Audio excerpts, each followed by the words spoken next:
एक गांव में कंजूस सेठ निवास करता था। उसकी कुप्रथा के विषय में दूर दूर तक सबको ज्ञात था।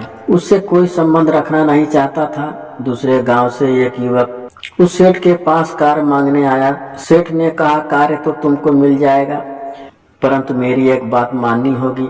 युवक ने पूछा, क्या बात माननी है? सेठ ने कहा, तुम्हें समस्त कार्य करना होगा, जो भी कहा जाएगा वो करोगे। उसके बदले तुमको 200 रुपये माह और प्रति माह एक बार भोजन मिलेगा, वो भी किसी पेड़ के पत्ते पर पूरा भरकर। इस पर भी अगर तुम काम छोड़कर गए तो मैं तुम्हारे नाक कान काट लूंगा, और यदि मैं तुमको निकालता हूं तो तुम मेरे नाक कान काट सकते हो। कार्य करना है तो बताओ। युवक निर्धन था, उसने सेठ की बात मान ली। उसके बाद युवक सेठ के यहाँ रहकर कार्य करने लगा। गृह कार्य, बाजार कार्य और खेत का कार्य। युवक जब थक कर चूर हो जाता तो शाम को अपने लिए बरगद के वृक्ष का पत्ता तोड़ा और उस पर खाना मांगता।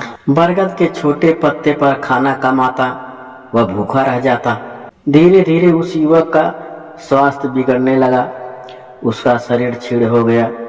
1-2 महीने के बाद उसके अंदर कार्य करने की शक्ति न रही। यदि वो काम छोड़ता है तो उसको सेठ के हाथों अपने नाक कान कटवाने पड़ेंगे। उस भय से वो कार्य करता रहा।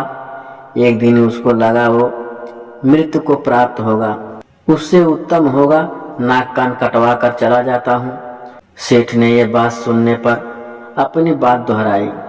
युवक ने कहा, जैसा आप चाहो वैसा करो, लेकिन मुझे इस कार्य से मुक्ति दो। सेठ ने चाकू से उस युवक के नाक कान काट लिए और वह युवक अपने घर पहुंचा। घर पर उसके भाई रमन ने जब बड़े भाई की स्थिति देखी तो उसको बहुत क्रोध आया। उसने संपूर्ण वृत्तांत सुनाया और सेठ से प्रतिशोध लेने आया। सेठ बड़ा प्रसन्न हुआ कि नया कर्मचारी आ गया है। वही सब बातें दोहराई। रमन तो तत्पर ही था, सब मान लिया। प्रातः काल से रमन का काम शुरू हो गया। सेठ ने पहले दिन रमन से कहा, जाकर बैलों को पानी खिला लो। रमन गया और दोनों बैलों को तालाब किनारे खड़ा करके लौट आया। संध्या तक बैलों का प्यास के कारण उनमें से एक बैल मर गया। सेठ ने रमन से पूछा, ये बैल मर कैसे गया? क्या तुमने इनको पानी नहीं पिलाया था?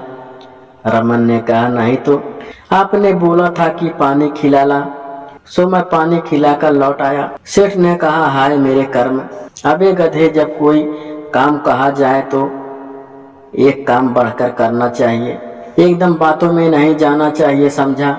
अब रमन का भोजन का समय हो गया। वो जंगल में गया और अपने लिए एक बड़ा सा केले का पत्ता तोड़ लाया। उसको भरने में सारा भोजन समाप्त हो गया। उसने भरपेट भोजन किया। अब सेठ ने एक नया बैल खरीदा। रमन को आदेश दिया, जाए आज इन दोनों बैलों को पानी जरूर पिला देना। इसके पश्चात हल लेकर पूरा खेती जोताना। वहां से जब शाम को वापस लौटे तो जंगल से लकड़ियां भी लेते आना। रमन हल और बैल लेकर खेतों पर चला गया।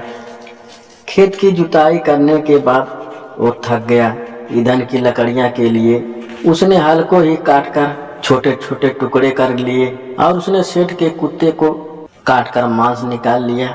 संध्या समय वो समस्त वस्तुएं और अपना केले का पत्ता लेकर सेठ के घर पहुंच गया। सेठ की बीवी ने भोजन बनाया।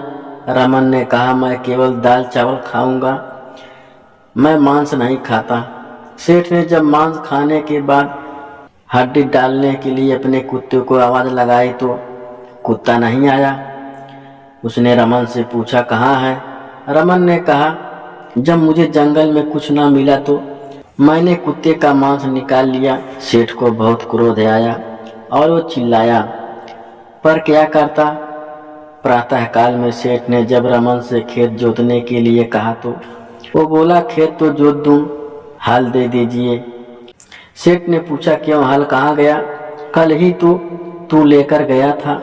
रमन बोला, अरे मुझे ईंधन के लिए लकड़ियां नहीं मिल रही थी, इसीलिए हल को काटकर ही तो कल मैं ईंधन जुटा कर लाया। सेठ ने अपना माथा धुन लिया एक तो इतने बड़े पत्ते पर खाना खाता है, ऊपर से सारे कार्य बिगाड़ता है। सेठ ने सोचने लगा कि क्यों उसने रमन को कार पर रखा। कुत्ता खाया है यह ज्ञात होने पर सेठानी अस्वस्थ हो गई, उल्टियां होने लगी। सेठ ने रमन से वैद्य जी को बुलाने कर लाने को कहा। रमन ने वैद्य लेने गया और लौटते समय संपूर्ण गांव में सूचना दी कि सेठानी मृत हो गई। सेठ के बाग में जाकर समस्त फलदार वृक्ष काटकर लकड़ियां बैलगाड़ी में भरकर सेठ के घर पहुंच गया। वहां सेठानी मृत्यु की सूचना सुनकर पूरा गांव सेठ के यहाँ एकत्रित हो गया। सेठ सबको समझा रहा था कि सेठानी जीवित है, थोड़ी सी अस्वस्थ है। इतने में वहां रमन लकड़ियों से भरा गाड़ी लेकर पहुंच गया। सेठ ने पूछा, अरे मूर्ख, अब ये लकड़ियां क्यों उठा लाया?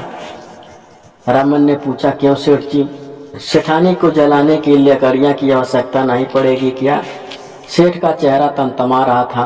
अभी जलाऊंगा तो तब जब वो मृत्यु होगी, अभी तो वो जीवित है। रमन बोला, थोड़ी देर में मृत्यु हो जाएगी। सेठ को बहुत क्रोध आया, मैं तेरा सिर फोड़ दूंगा, ये सब तू मेरे साथ क्यों कर रहा है? आप ही ने तो बोला था कि एक काम बढ़कर करना चाहिए, इसीलिए जब आपने मुझे बताया था कि ठाणे जी अस्वस्थ हैं तो मुझे लगा कि उसकी मृत्यु हो जाएगी।